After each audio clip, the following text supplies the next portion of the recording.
Hello there guys, it's Publican here, back in a video, and today I'm going to do what if Deku can use Ultra Instinct part 6. Hope you enjoy it.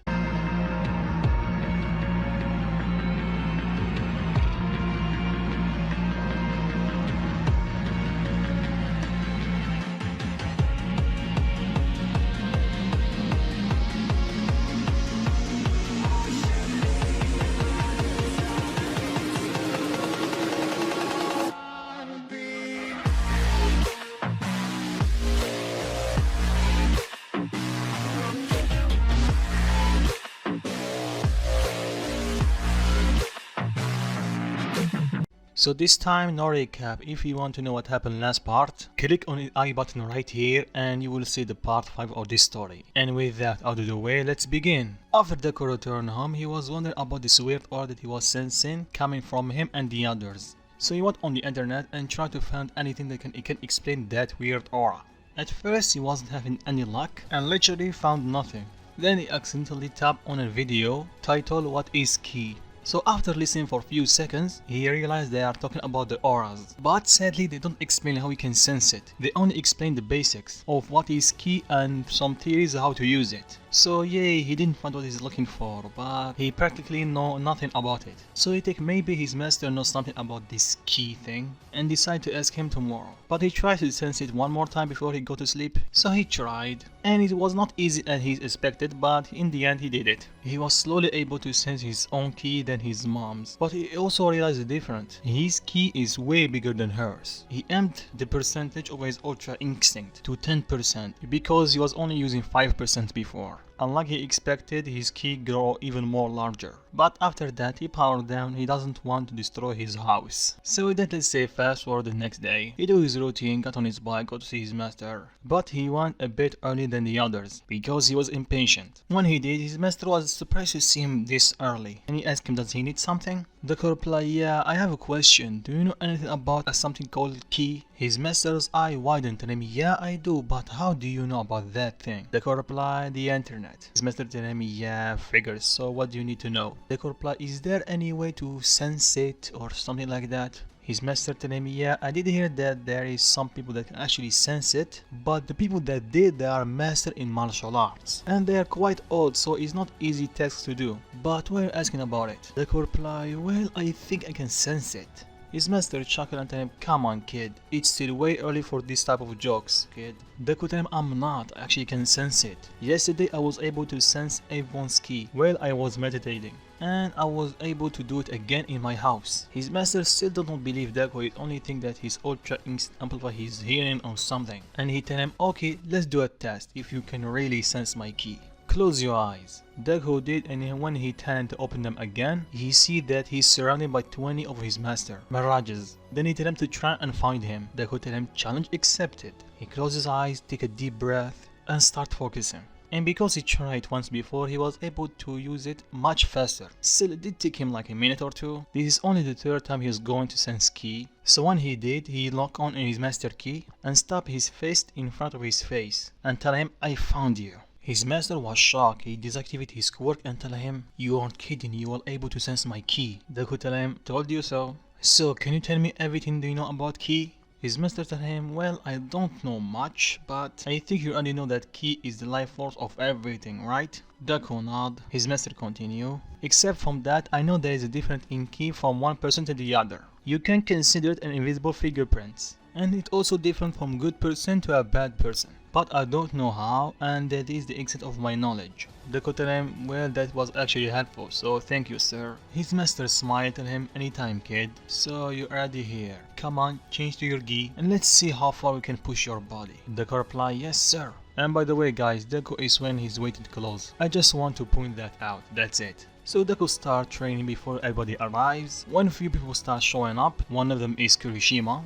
Deku is in the middle sparring match against his master, and they are in awe to see Deku going toe to toe against his master without using his quirk. Until Deku sensed the presence and stopped the match. He greeted Kirishima, and at that very moment, Jiro entered the building, see Deku, they make eye contact, and she bolted to the changing room. Deku told himself, that's weird. His master approached him, telling him, what's wrong with her? Deku tell him, beats me. His master tell him, did you guys have a fight or something? Deku tell her, no, we didn't, I just dropped her home, and that's it. Then it clicked in Deku's head, he said to himself, "Don't tell me, really?" Then he said out loud, "I am an idiot." Then his master tell him, "So you guys did fight, huh?" Deku tell him, "No, we didn't. It's more like a misunderstanding." His master tell him, "You can call it whatever you want. Point being, she's not comfortable talking to you right now." Deku sighed and tell him, "So what should I do?" His master tell him, "Don't look at me. It's your problem. You deal with it, kid." Deku tell him, "Gee, thanks for the help." His master grinned, tell him, "Anytime, kid." So Deku decided to ask Jiro what's wrong with her. So he waited. And when she changed, Deku tried to approach her, but each time he did, she avoided him. And she tried her best to stay away from him and avoided eye contact. And because of it, Deku was unable to focus on his training, and his master catch on to that and tell him, "You need to solve this problem, kid. You're getting way too distracted." Deku tell him, "Yeah, I know, but I tried everything. But she's keep avoiding me." His master tell him, "Try harder, kid." Deku reply, "How? I need some help." His master sighed and tell him, "Look, she's really uncomfortable talking to you right now. Maybe she's embarrassed or something, so don't confront her here. After the training session is over, talk to her alone. Maybe that will work." Deku sighed and tell him, "I got nothing to lose, so why not?" So after a couple of hours, they're done with the training, and Deku quickly changed and went outside. After what felt like eternity, it was like 10 minutes, Jiro exits the building and Deku walked toward her. And when she see him, she tried to avoid him, but Deku grabbed her by her hand and tell her, "Jiro, can you please just wait a second?" She tried to lie and tell him, "I'm busy." Deku tell her, "Please, it will only take a second." Jiro nod. Then Deku ask her, "Why did you avoid me all day?" Jiro's face turned a bit red and tell him, I was trying to focus on the training." Then Deku tell her, "Jiro, are you still mad about what I did to that villain?" Jiro stays silent. So Deku continue, "I know it wasn't a hero like to kill a villain, but I was out of options." Jiro cut him out and tell him, "It's not that. I'm embarrassed because I thought I make you remember something uncomfortable. And the way you are talking about that villain, I realized that you regret what you did. And I stepped out of the line when I asked you about him." Deku tell her, "So it was only that. Oof, I'm glad." Jiro looked Deku in shock and tell him, "Are you not upset?" Deku replied, "Not in the slightest. Sure, I feel awful that I take that villain life, but if I didn't, my friends and I will be dead. So just like I told you yesterday, don't worry about it. And I mean it, Jiro." Jiro tell him, "I'm glad that you are not angry at me." Deku smiled back and tell her, "I will never. So you want me to take you home?" She accepted his offer and he take her home. But unbeknownst to Deku, someone was looking for him. Someone heard about his accomplishment against the sludge villain. And that person was armed head to toe with knives and a katana. But luckily to Deku, after searching for him and did not find him, he gives up and returned to his normal routine, killing heroes. And we all know that person is Stain, but what he need from Deku and why he was searching for him, that you guys will find out in the future parts. So with that, let's say fast forward to UA entrance exam. And during this time, Deku increased the weight of his clothes, but not too much. Let's say with all the pieces together, he almost 100 kilos. And I know some of you guys will tell me that's high, and some others will tell me that's low, but because of his first phase that quirk is always activated on it, 100 kilos is a reasonable weight. And because of it and his constant training, he was able to increase his percentage to 20% consistently. And because of him, Kirishima got also stronger, but not by a large amount, although he knows some move that is going to help him in a one-on-one fight. And Jiro got slightly stronger. She have like only 2 months of training max. That's enough explained. Let's return to the story. Deku got up bright and early and go to UA. Sure, he's nervous, but he knew he can do it. He was training his whole life for this. Then he hear a familiar voice that he didn't hear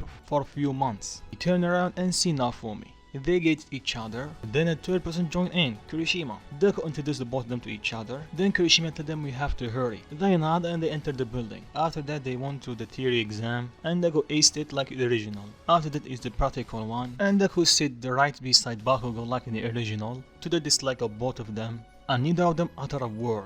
Then they meet President Mike. He explained the point system of the robots. The smaller one have 1 point, the second one have 2 points, and the third one have 3 points. Then Ida rose his hand and tell him what about the fourth one. President Mike grinned and tell him about the fourth one. It's worth 0 point. And it's going to be only one robot doing the exam. And I have only this advice for you kid. Run from it. Don't fight it. Everyone was like, yeah, why would we fight it? It's worth 0 point. So that everybody was split. And from sheer dumb luck, Nafumi was put with Deku's group. Then Nafumi tell Deku, so you want to make it a contest? Deku tell him, sure, why not? Nafumi tell him, let's see who can destroy the most robot between us. Deku smirk and tell him, you're on. And the second he said that, President Mike tell them, ready, set, go. The gate opened and Deku immediately powered up to 20% and blitzes everyone, even Ida. Everyone was stunned because of Deku's speed, but they quickly collect themselves and they start running after him, or try to. Deku was destroying 1-point robots left and right. Meanwhile, Naofumi was slowly building up his strength. And when he reached half his capacity and it's equal to 10% of Deku's power, he started doing quite a lot of damage. And he keep building up more power doing so. So after Deku have his full of 1-point robot, he jumps straight to 3-point robots. And he starts accumulate points really fast. Even the teachers are impressed, especially All Might. The last time he saw this kid, he was unable to use his quirk, but right now, he's almost a completely different person. And that actually increased his chances of becoming the next successor of One for All. But let's return to the massacre. The robots at this point are just a joke to Deku. He's going right through them, not even a challenge. Along the way, he meets Naofumi and tell him, how much do you have? Naofumi reply, about 45. You?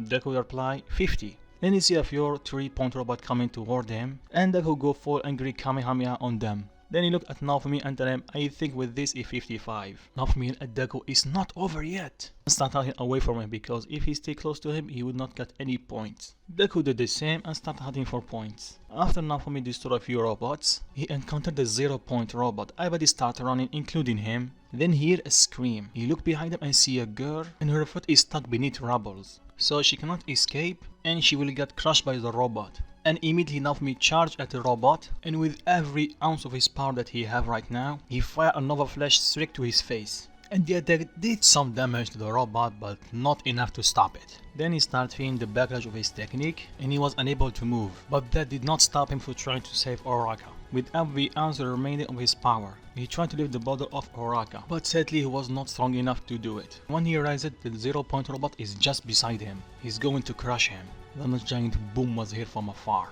Deku just went from 20 to 100% in instinct. He broke the sound barrier and fly at top speed or jump at top speed toward the robot. And when he was close to him, he fired a massive Nova Flash toward him, completely erasing the top half of the robot. And with that, the robot was stopped. Deku jumped down. He gave a hand to Naofumi to save Oraka. She thanked them both. And Naofumi also thanked Deku for saving him. Deku smiled him, don't sweat it. I'm sure you will do the same to me. And when he said that, President Mike told them, time is up kid, everybody return home and wait for your results. So they do just that, everybody return home and they have to wait a week. During this week, Deku keep up with his training. And when the day come, he received a letter from UA. He opened it and a disc drop off of the envelope and start showing a record video from All Might telling him welcome to UA. Even though Deku was trained to keep his emotion in check, he was unable to stop his tear of joy and tell to himself, I will finally become a hero. Then immediately after that, he called Naofumi and asked him, did he get his result? Naofumi told him, yep, I did. And I did pass and I am in 1A. What about you? Deku told him, let me check. Well, looks like we're going to be classmates. So, see you tomorrow? Naofumi replied, sure buddy, see you tomorrow. Then he called Jiren and asked her what she got. She gave him the news that she passed and she is also in class 1A. And he tell her they are going to be classmates. Jiren told him yeah, while blushing the other line. Then Deku tell her see you tomorrow. She tell him yeah, see ya. And I think I'm going to stop it right here. Hope you enjoyed. If you do, drop a like and tell me your take in the comment section. If you're new around here, consider subscribe and peace.